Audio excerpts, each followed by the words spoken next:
En el mensaje de hoy voy a referirme a la mujer cristiana en la iglesia, no solo en la iglesia, pero en todas partes, pero especialmente el apóstol Pablo nos habla en 1 Timoteo capítulo 2 versos 9 al 15 de cómo debe de ser las cualidades de la mujer en la iglesia.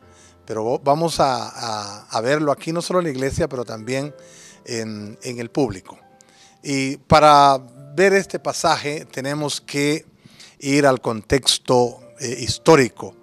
Esto hay que verlo desde dos circunstancias, desde dos puntos de vista. Primero, el concepto que había de la mujer en el trasfondo judío y también en el trasfondo griego.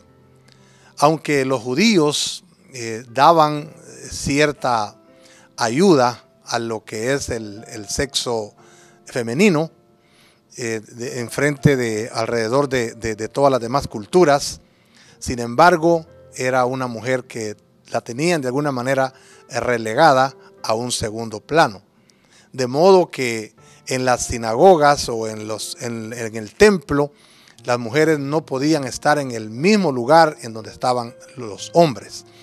Si es en el asunto de la sinagoga, los judíos, por ejemplo, decían que a una mujer no se le permitía aprender, sino solamente se le permitía oír lo que era la ley de Dios. No se les permitía tampoco hablar en la sinagoga, no se les permitía hablar, si es a los hombres, no se les permitía hablar con una mujer, aunque fuera la mamá, la hija, su hermana, su esposa. La mujer estaba de alguna manera subyugada o estaba relegada a un plano menor. Si es en el trasfondo griego, pues ahí la cosa era peor. En el trasfondo griego la mujer no era una persona, era una cosa. Y para los griegos, pues las mujeres respetables tenían que estar encerradas, tenían que estar en un lugar donde no las viera más que el esposo o tal vez el padre, pero de ahí no se le permitía. Mucho menos, regresando al contexto judío, que se le iba a permitir a una mujer hablar en el sentido de enseñar o tomar dominio sobre el hombre. Todas esas cosas estaban en ese trasfondo cultural, estaban tan recrudecidas, y en ese contexto es que se da este pasaje de 1 Timoteo que les estoy mostrando, al punto que la mujer estaba tan relegada y era tan triste su situación, que la oración de los judíos, de los hombres, la oración matutina, entre otras cosas, decían que le daban gracias a Dios de no haber sido mujer. Algo más todavía, la ley romana de esos tiempos prohibía que una mujer enseñara o tuviera dominio sobre el hombre. Entonces, en ese contexto es que nace la iglesia cristiana.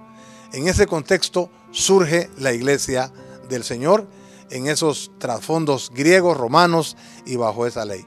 Este pasaje a veces ha causado mucho problema, porque, es decir, no el pasaje, sino la interpretación que se le da al pasaje, la hermenéutica, cómo se ve este pasaje. De modo que en algunas congregaciones se ha llegado a pensar pues, que la mujer tiene que estar ahí callada, no se le permite dirigir una alabanza o dar un testimonio, y no puede en el culto hacer nada. Aún en muchas culturas extra evangelio hay todavía lugares en donde se tiene a la mujer de veras apachada, se tiene a la mujer relegada a un plano que no vale nada. Y a veces se toman estos pasajes como este que voy a estar tomando en cuenta. Pero si nosotros queremos una perspectiva real de lo que el apóstol Pablo enseñó en cuanto a lo que es la mujer, es interesante lo que dice en Gálatas 3:28. Ya no hay judío ni griego, no hay esclavo ni libre, no hay varón ni mujer, porque todos vosotros sois uno en Cristo Jesús. Aquí dice no hay varón ni mujer, en el sentido de que para Dios tanto el hombre como la mujer llevan la imagen de Dios en su vida y tienen que ser respetadas y tienen que darle su dignidad. Pero en ese tiempo pues era tanto, especialmente en las religiones griegas, el asunto de que a la mujer consagrada no se le permitía usar aretes, no se le permitía usar ningún tipo de joyas, no se permitía que se hicieran cabellos entrenzados, no se les permitían que se maquillaran, no se permitían que se blanquearan el rostro, ni siquiera usar zapatos, si no fuera de un material que le decían fieltro. Entonces, en ese contexto, usted puede darse cuenta cómo surge la iglesia y cómo Pablo tiene que poner ciertos lineamientos que eran temporales, porque si uno quiere ver el asunto en un contexto general, debo decir aquí que una regla para interpretar la Biblia es no sacar una doctrina de un solo texto, sino ver el asunto en todo su contexto, ver el asunto como también se plantea en otras escrituras. El apóstol Pablo, cuando habla a la iglesia de los Corintios, dice que la mujer que ora o que profetiza en la iglesia, ¿verdad?, tiene que cubrirse la cabeza. Ese era otro asunto cultural, pero dése cuenta que ahí dice que la mujer ora y profetiza. Y entonces quiere decir que sí se le permitía hablar en otras iglesias. Quiere decir que en la iglesia de Éfeso, particularmente donde Timoteo era el pastor, entonces ahí pues habían algunas reglas que tuvieron que imponerse, pero no para que nosotros lo tomáramos para nosotros el día de hoy al punto de que releguemos a la mujer a un segundo plano. Al mismo tiempo que Pablo va a decir que el hombre tiene que tener el liderazgo en la casa y la mujer es la ayuda idónea. Va a decir Pablo que el hombre fue creado primero, después fue Eva. Por creación el liderazgo le corresponde al hombre y a la mujer ayudarle en su liderazgo, pero no está hablando de un machismo, no está hablando de una esclavitud de la mujer. Entonces Pablo pone aquí estos lineamientos en la iglesia para ver cómo debe ser la mujer en la iglesia, pero que aunque no vamos a establecer todas aquellas reglas temporales para la mujer de hoy, sin embargo, hay principios que todavía rigen para la mujer de hoy, y no solamente para la mujer, sino para el hombre. Porque Pablo va a decir a sí mismo la mujer, dando a entender que hay aquí también principios para los hombres. Y aquí lo primero que va a decir Pablo es la vestidura en público de la mujer. El verso 9 dice: asimismo que las mujeres se atavíen de ropa decorosa, con pudor y modestia, no con peinado ostentoso, ni oro, ni perlas, ni vestidos costosos, sino con buenas obras, como corresponde a mujeres que profesan piedad. Aquí dice entonces que la mujer, y aquí sí, creo que debemos entrar a nuestro contexto, a la vida de hoy. Las mujeres deben vestirse con modestia, es decir, con humildad, sin vanidad, sin engreimiento, con cordura, dice, es decir, que sean prudentes, sensatas, opuestas a la locura. Hoy no está pues difícil ver cómo el principio entra, ¿verdad? Porque ahora hemos llegado a unos tiempos tan terribles que el mundo pagano es el que decide la manera de vestirse de las mujeres, y también de los hombres. Pero en cuanto a la mujer, es algo que la palabra enseña, ¿verdad? No está malo que la mujer se adorne, no está malo que la mujer se arregle, no está diciendo eso, pero que no sea vanidosa, que no sea indecorosa, que no sea engreída, que sea sensata, pues. Es lo que está diciendo aquí la palabra del Señor. En Éfeso, el atuendo, la vestidura de las mujeres señalaba la posición de ellas, qué posición tenían. Pero Pablo en medio de todo dice: miren, hay que impedir que la cultura pagana determine el modo de vestir. La mujer no debe ser provocativa, no debe de usar joyas llamativas. ¿Por qué? Si vamos a hablar de la iglesia, no venimos a la iglesia a lucir cuerpos, sino que venimos a adorar al Señor, y la mujer no viene a la iglesia para atraer las miradas hacia ella, sino para adorar el nombre del Señor. Y obvio, aquí va implícito de alguna manera de que el hombre también no sea vanidoso y que no sea indecoroso para vestirse, pero aquí Pablo se está refiriendo más que todo a las mujeres que por cierto tienen que ser mujeres que están comprometidas con el Señor. Las que no están comprometidas con el Señor, pues no, ¿para qué hablar de eso? Pero Pablo dice: deben de vestir modestamente, con pudor, quiere decir que sean reservadas, que vistan apropiadamente. Deben de vestirse, dice Pablo, y ataviarse con buenas obras como mujeres que corresponde piedad. Y luego entra la iglesia. En el versículo 11 al 14 dice: la mujer aprenda en silencio con toda sujeción. Está hablando especialmente cuando dice que aprenda en silencio, la mujer da la idea aquí como que había alguna mujer en especial ahí en la iglesia de Éfeso, como que era una mujer de esas prepotentes que interrumpía, al parecer, porque cambia de las mujeres a la mujer. Pero bueno, dice, no permito a la mujer enseñar. Les dije que la misma ley romana prohibía eso en ese tiempo, pero no quiere decir que ahora una mujer no pueda tener un ministerio de predicar, que no pueda ser pastora de una iglesia. No se refiere necesariamente a eso, sino que se refiere a que tiene que ser modesta, tiene que ser prudente en su manera de ser, en su manera de vestir. Y por cierto, pues dice aquí que no se le permite tampoco tener dominio sobre el hombre. El hombre siempre debe tener el liderazgo. Algunas veces el hombre no tiene ningún liderazgo, entonces tiene que usarlo la mujer, ¿verdad? Tienen que ponerse de acuerdo. Pero a lo que más me quiero referir acá es lo que dice al final este pasaje. En el Salmo 68, 11, para terminar con esto de que si puede o no puede hablar la mujer en la congregación, dice, el Señor daba palabra, había grande multitud de las que llevaban buenas nuevas. Desde el Antiguo Testamento se ve, en el Salmo 68, 11, que no había prohibición para un ministerio femenil. Por eso le digo que no podemos sacar una doctrina de un solo texto, pero Pablo está hablando de cuáles deben ser las cualidades de la mujer.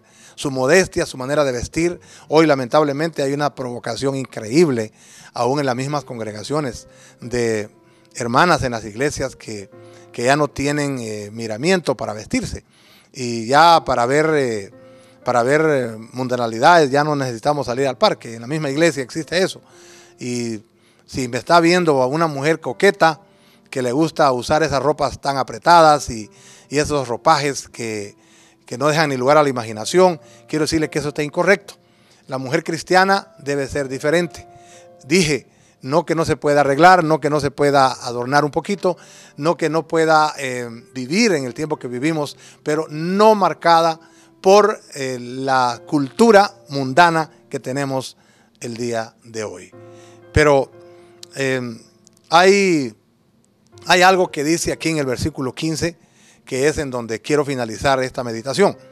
Pero dice, se salvará engendrando hijos, si permaneciera en fe, amor y santificación con modestia. ¿Por qué dice se salvará? La palabra se salvará aquí puede traducirse también se realizará. Es decir, como que dijeran, ¿verdad? Bueno, si la mujer en la iglesia no puede hablar, estoy pensando allá en la iglesia de Éfeso. Si la mujer no puede hablar, si la mujer no puede enseñar, entonces ¿cómo se va a realizar? Pablo diría, pues se va a realizar en lo que se puede realizar, que es en la maternidad. El hombre se va a realizar siendo líder y ella se va a realizar en su rol de criar hijos, en su rol de maternidad. Qué maravilla para una mujer el darle continuidad a la humanidad, a la creación, el rol de ser madre, el darle continuidad a la raza humana.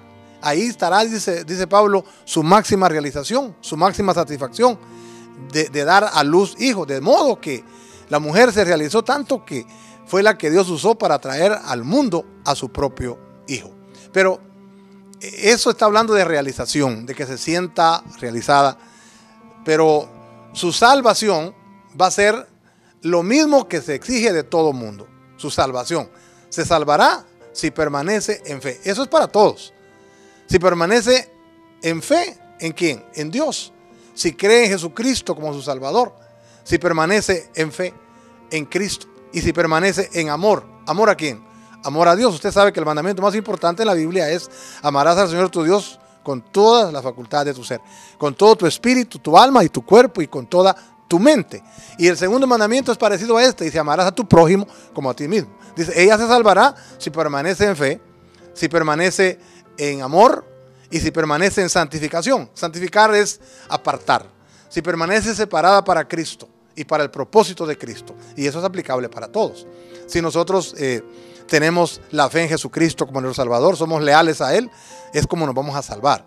Y si permanecemos en amor a Dios y a nuestro prójimo, y por cierto, si llevamos una vida santificada, una vida separada del mundo para Dios. Esto es aplicable para todos. Entonces la promesa se basa en que la mujer ya tiene fe en Cristo, ya conoce el amor de Dios, ya vive una vida santa y ya controla su vida y sigue a Jesucristo. Y digo, ese es un requerimiento salvífico o salvador para todos. Entonces, Pablo dice, la mujer, ¿cómo debe ser su comportamiento en la iglesia, en el público, en su hogar? Pero luego dice, pero su realización viene en la maternidad, en su hogar. Pero su salvación de su alma, por decirlo de esa manera, es la misma que se nos exige a todos. Creer en Jesucristo, vivir en amor a Dios y al prójimo y vivir en santidad. Todos necesitamos creer en Cristo. Todos necesitamos conocer el amor de Dios. Todos necesitamos una vida santa. Todos necesitamos controlar nuestra vida. Todos necesitamos seguir a Cristo. Todos necesitamos hacer lo mismo que la mujer tenía que hacer para ser salvados. Entonces, mi pregunta sería, ¿vive usted, no solo mujer, pero hombre? ¿Vivimos en santidad? ¿Vivimos en la honestidad? ¿Vivimos una vida pulcra?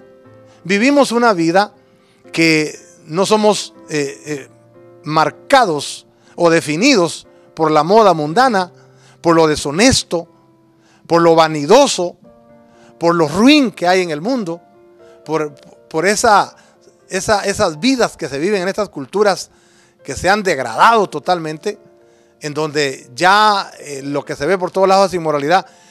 Nosotros tenemos que marcar el paso, no que nos marquen el paso. No es que vamos a vivir al estilo de los tiempos de la iglesia de Éfeso, pero el día de hoy hay principios que nos rigen. Tenemos que ser diferentes a ese mundo perdido. Pero nuestra salvación depende de nuestra fe en Cristo, de nuestro amor a Dios y al prójimo y de nuestra santificación. Toda esa obra la hace el Señor por su gracia y nosotros respondemos en fe. Padre, gracias por tu palabra. Gracias porque tú ahora le has dado a la mujer el lugar que le corresponde en la iglesia. Señor, gracias porque creemos en el ministerio de la mujer, pero también sabemos que el enemigo usa tanto a la mujer para destrucción del hombre y usa tanto al hombre también para destrucción de la mujer. Ayúdanos, Señor, para vivir vidas correctas, para vivir vidas éticas y saber que si no te tenemos a ti, si no creemos en ti, si no te amamos a ti, si no vivimos en santidad para ti, pues estaremos perdidos igual que todos. Ayúdanos a vivir, a representarte bien en este mundo, Señor. Te lo agradecemos en el nombre de Jesús. Amén.